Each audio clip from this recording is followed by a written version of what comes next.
এই 18,000 টাকা পার্সপেক্টিভে কিন্তু আমার ফোনটিকে ভ্যালু ফর মানি ফোন মনে হয়নি।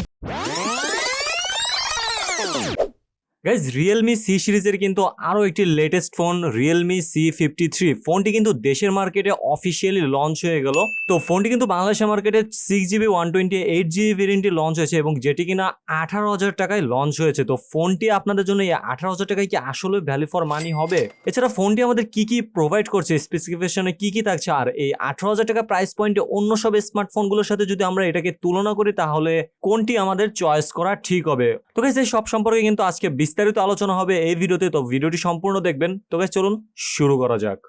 তো গাইজ Realme C সিরিজ কিন্তু আমাদের প্রত্যেকবারই একটি value for money phone provide করে থাকে, কেননা Realme C সিরিজের ফোনগুলো কিন্তু একেবারে অলরাউন্ডার একটি ফোন হয়ে থাকে।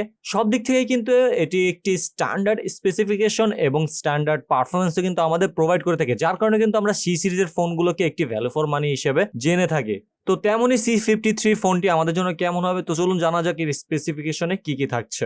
ফার্স্ট অফ অল গাইস, আমরা যদি ফোনটির ডিজাইন নিয়ে কথা বলি, ডিজাইনটি কিন্তু খুবই অসাধারণ থাকছে, কেননা ফোনটি খুবই গ্লসি ফিনিশিং এর সাথে এসেছে। ব্যাক সাইডে যদি আমরা দেখি কিছুটা কালার শিফটিং আমরা দেখতে পারবো। ফোনটি দুটি কালার ভেরিয়েন্টে বাংলাদেশের মার্কেটে পাওয়া যাচ্ছে, একটি হচ্ছে চ্যাম্পিয়ন গোল্ড এবং একটি হচ্ছে মাইটি ব্ল্যাক। তো মাইটি ব্ল্যাক কালারটি কিন্তু একবারে নর্মাল টাইপের একটি কালার, অর্থাৎ কালার শিফটিং দেখা যায় না, কিন্তু চ্যাম্পিয়ন গোল্ডে কিন্তু কালার শিফটিং দেখা যায়, যার কারণে ফোনটি দেখতে খুবই স্ট্যান্ডার্ড লাগে এবং খুবই প্রিমিয়াম লাগবে।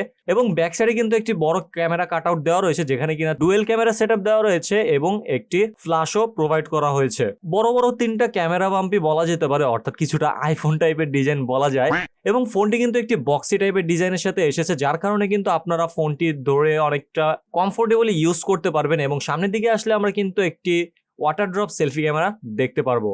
ফোনটির ওয়েটের কথা বলতে গেলে ফোনটি থাকছে 182 গ্রাম ওয়েটের এবং 7.5 মিলিমিটার থাকছে এর থিকনেস। তো গাইস ফোনটি কিন্তু যথেষ্ট স্লিম এবং খুবই লাইট ওয়েটের করা হয়েছে, যার কারণে কিন্তু আমরা ইনহ্যান্ড ফিলটা খুবই অসাধারণ পেয়ে যাব। হাতে নিলে কিন্তু আমরা খুবই ইজিলি কমফোর্টেবল ভাবে ওয়ান হ্যান্ডে ইউজ করতে পারবো কোনো রকমের সমস্যা ছাড়াই। তো গাইস এবার যদি আমরা কথা বলি ফোনটির পোর্টস এন্ড বাটন সম্পর্কে, ফোনটির রাইট সাইডে রয়েছে একটি ভলিউম আপ ডাউন বাটন, সাথে থাকছে পাওয়ার অন অফ বাটনও, যাতে কিনা ফিঙ্গারপ্রিন্ট সেন্সরটি ইউজ করা হয়েছে এবং যা কিনা যথেষ্ট ফাস্ট এবং অ্যাকুরেটি মনে হয়েছে। লেফট সাইডে গেলে আমরা একটি সিম কার্ড ট্রে দেখতে পারবো, যেখানে কিনা আমরা ডুয়েল সিম কার্ড এবং তার পাশাপাশি মাইক্রো এসডি কার্ডেরও সাপোর্ট পেয়ে যাব। উপরের দিকে কিছুই রাখা হয়নি এবং নিচের দিকে আসলে আমরা পেয়ে যাব একটি speaker grill, type C charging port, এছাড়া প্রাইমারি মাইক্রোফোন এবং type C charging port. 7.5 millimetre কিন্তু থিকনেস থাকছে, অর্থাৎ যথেষ্ট ঠিক করা হয়েছে। এরপরেও কিন্তু এখানে 3.5mm হেডফোন জ্যাকটি প্রোভাইড করা হয়েছে আন্ডার 20,000 টাকার ফোনে। এছাড়া গাইস ফোনটির ব্যাক সাইড এবং ফ্রেমটি কিন্তু প্লাস্টিকের থাকছে, কিন্তু প্লাস্টিক হওয়া সত্ত্বেও কিন্তু ব্যাকে কোনো রকমের ফিঙ্গারপ্রিন্টের দেখা আমরা পাইনি। এছাড়া গাইস ফোনটিতে কিন্তু কোনো রকমের নয়েজ ক্যান্সেলেশন মাইক প্রোভাইড করা হয়নি, যেটি কিনা এটির একটি কমতিও বলা যেতে পারে। এবার যদি গাইস আমরা কথা বলি ফোনটির ডিসপ্লে সেকশনে, ফোনটিতে কিন্তু একটি 6.74 ইঞ্চিসের আইপিএস এলসিডি প্যানেল প্রোভাইড করা হয়েছে, যাতে কিনা 90 হার্টজের রিফ্রেশ রেট রয়েছে এবং 560 নিটসের পিক ব্রাইটনেসও প্রোভাইড করা হয়েছে। ফোনটিতে কিন্তু 390 পিপিআই ডেন্সিটি থাকছে এবং ফোনটির রেজুলেশন থাকছে 1080x2400 পিক্সেল। এটা কিন্তু গাইস একটি ফুল এইচডি প্লাসের ডিসপ্লে। এছাড়া ডিসপ্লেটির সাইডের এবং উপরের ভেজেল এরিয়াটি কিন্তু যথেষ্ট এভারেজ টাইপেরই রাখা হয়েছে, কিন্তু চিন এরিয়াটি মনে হচ্ছে আমার কাছে একটু মোটামুটি বেশি মনে হয়েছে, কিন্তু আর একটু কম হলে এটি ডিসপ্লেটি দেখতে আর একটু ভালো লাগতো। এছাড়া ওয়াটার ড্রপ পাঁচল সেলফি ক্যামেরা রয়েছে, যেটি কিনা এখন এই 18,000 টাকা প্রাইস পয়েন্টে এসে তো অন্তত খাপ খায় না টোটালি। তো এবার যদি ডিসপ্লে কোয়ালিটি সম্পর্কে কথা বলি, তো ডিসপ্লেটি কিন্তু যথেষ্ট ভালো এবং স্যাচুরেটেড কালার কিন্তু প্রোভাইড করছিল এবং ডিটেলসটাও কিন্তু যথেষ্ট এভারেজ ছিল। এবং যেহেতু 90 হার্টজের রিফ্রেশ রেট রয়েছে, তার মাধ্যমে কিন্তু আমরা যথেষ্ট ভালো টাইপের মাল্টিটাস্কিং করতে পারবো এই ডিসপ্লে থেকে। এছাড়া 560 নিটস পিক ব্রাইটনেসের মাধ্যমে কিন্তু আমরা মোটামুটি ইনডোর কন্ডিশনে ভালো রকম ভাবে ফোনটির ডিসপ্লে ইউজ করতে পারবো, কিন্তু আউটডোরে গেলে কিছুটা স্ট্রাগল করছিল বলে আমার মনে হয়েছে। এখান থেকে যে ডিরেক্ট সানলাইটে কিন্তু কিছুটা স্ট্রাগল ইস্যু দেখা দিবে আপনাদের। এবার যদি গাইস কথা বলি ফোনটির পারফরমেন্স সেকশন নিয়ে, গাইস ফোনটিতে কিন্তু ইউনিসেক টাইগার T612, যেটি কিনা একটি 12 ন্যানোমিটার আর্কিটেকচারে বিল্ড করা একটি অক্টোকর প্রসেসর এবং যার জিপিইউ হিসেবে থাকছে Mali G57। ফোনটিতে অপারেটিং সিস্টেম হিসেবে ব্যবহার করা হয়েছে Android 13 এবং Realme UI-T। তো গাইস এর UI-T কিন্তু যথেষ্ট ইউজেবল এবং ইউজার ফ্রেন্ডলিও বলা যেতে পারে, কিন্তু কিছুটা ডিস্ট্রাকশন দেখা যায়, যেমন কিনা ফোনটিতে কিন্তু আমরা অনেক ব্লোটওয়্যারের দেখা পেয়েছি। এছাড়া আনওয়ান্টেড অ্যাপস গুলো কিন্তু এখানে প্রি ইনস্টল থাকে, যেগুলো কিন্তু আপনারা আনইনস্টল করে নিতে পারেন। তো ইউনিসক টাইগার T612 এই চিপসেটটি আপনাদের জন্য কেমন হবে, তো সেটি সম্পর্কে কথা বলার আগে বলে নি যে Realme C সিরিজ কিন্তু আমাদের অল ওভার একটি গুড প্যাকেজ দেওয়ার ট্রাই করে থাকে। যেমন সব দিক থেকে কিন্তু এভারেজ টাইপেরই আমাদের স্পেসিফিকেশন প্রোভাইড করে, যাতে কোনো দিক থেকে বেশি কমতি না থেকে যায়। তেমনই কিন্তু ইউনিসেক টাইগার T6 সিরিজের প্রসেসর কিন্তু একটি এভারেজ টাইপের প্রসেসর। এটি একেবারে কোনো গেমিং প্রসেসর না, কিন্তু আবার ভালো রকমেরই গেম প্লে আপনারা করতে পারবেন এর মাধ্যমে। যেমন পাবজি কিন্তু আমরা স্মুথে আল্ট্রা সেটিংসে খেলতে পেরেছি, এছাড়া ফ্রি ফায়ার টাইপের গেমস গুলো এবং পেস টাইপের গেমস গুলো কিন্তু মোটামুটি সেটিংসে আমরা খেলতে পেরেছি। তো মোটামুটি কিন্তু একটি গেমিং পারফরমেন্স আপনারা এই ফোনটি থেকে পেয়ে যাবেন। এক্সট্রিম লেভেলের গেম প্লে না করতে পারলেও কিন্তু এভারেজ টাইপের গেমিং আপনারা এখান থেকে করতে পারবেন। এবার যদি গাইস কথা বলি আমরা ফোনটির ক্যামেরা সেকশন নিয়ে, তো গাইস ফোনটির ব্যাক সাইডে কিন্তু আমরা একটি ডুয়েল ক্যামেরা সেটআপ দেখতে পাচ্ছিলাম, যাতে কিনা 50 মেগাপিক্সেলের একটি ওয়াইড অ্যাঙ্গেল সেন্সর রয়েছে, এছাড়া 2 মেগাপিক্সেলের একটি ডেপথ সেন্সরও প্রোভাইড করা হয়েছে। এছাড়া গাইস সেলফি ক্যামেরা হিসেবে আমরা 8 মেগাপিক্সেলের একটি শুটার পেয়ে যাব। তো এর ক্যামেরা পারফরমেন্সে কিন্তু আমরা এভারেজই বলবো, কেননা অতটা ভালো আপনারা ক্যামেরা ব্যাকআপ এখান থেকে পাবেন না।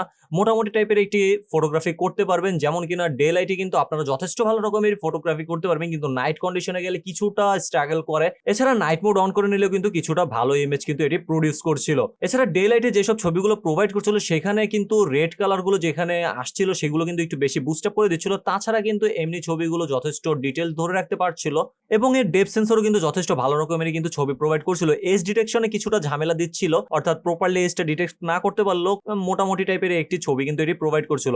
এবার যদি কথা বলি ভিডিও সেকশনে, তো দুটি ক্যামেরার মাধ্যমে কিন্তু, অর্থাৎ মেইন ক্যামেরা এবং সেলফি ক্যামেরা দুটির মাধ্যমে কিন্তু আপনারা 1080-তে 30 FPS পর্যন্ত ভিডিও শুট করতে পারবেন, যার ভিডিও কোয়ালিটিও কিন্তু যথেষ্ট এভারেজ টাইপেরই আমি বলবো, কেননা কিছুটা শেকি শেকি ভাব পাওয়া যায় এই ভিডিওতে, অর্থাৎ কোনো রকমের স্টেবিলাইজেশনের সাপোর্ট যেহেতু নেই, সেক্ষেত্রে একটু শেকি শেকি ভিডিও ফুটেজ কিন্তু আমরা পাই। এছাড়া কিন্তু ডিটেলসে কিছুটা ঘাটতি থেকেই যায়। এছাড়া মোটামুটি একটি এভারেজ টাইপেরই ভিডিও শুট আপনারা এখান থেকে করতে পারবেন।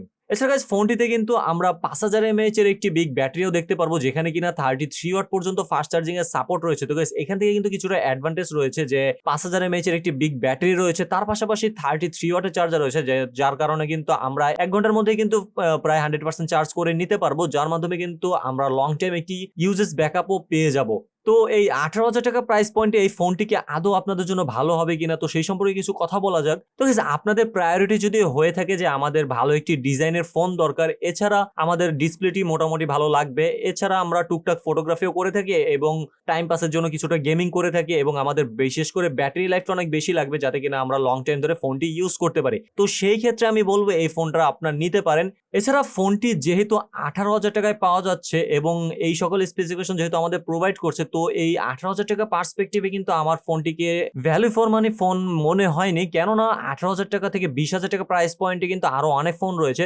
সেরকম কিন্তু একটি ভিডিও আমাদের চ্যানেলে অলরেডি দেওয়া রয়েছে, সেটি কিন্তু আপনারা চেক আউট করে আসতে পারেন, লিঙ্ক ডেসক্রিপশনে দেওয়া থাকবে যে 20,000 টাকা প্রাইস পয়েন্টে কোন ফোনগুলো আপনাদের জন্য সেরা হতে পারে। তো সি সিরিজ নিয়ে কিন্তু আমাদের অনেকটাই এক্সপেকটেশন থাকে, কিন্তু এখানে মনে হয়েছে যে আমার কাছে প্রাইসটা একটু বেশি, বাট বাকি সব আপনাদের উপরে। যদি আপনারা প্রেফার করেন যে আপনাদের এই সব ক্রাইটেরিয়া পূরণ করছে এই ফোনটি, তাহলে কিন্তু আপনারা এই ফোনটি নিতে পারেন। এছাড়া অন্যান্য কিন্তু আনঅফিসিয়াল ফোন অ্যাভেলেবেল রয়েছেই।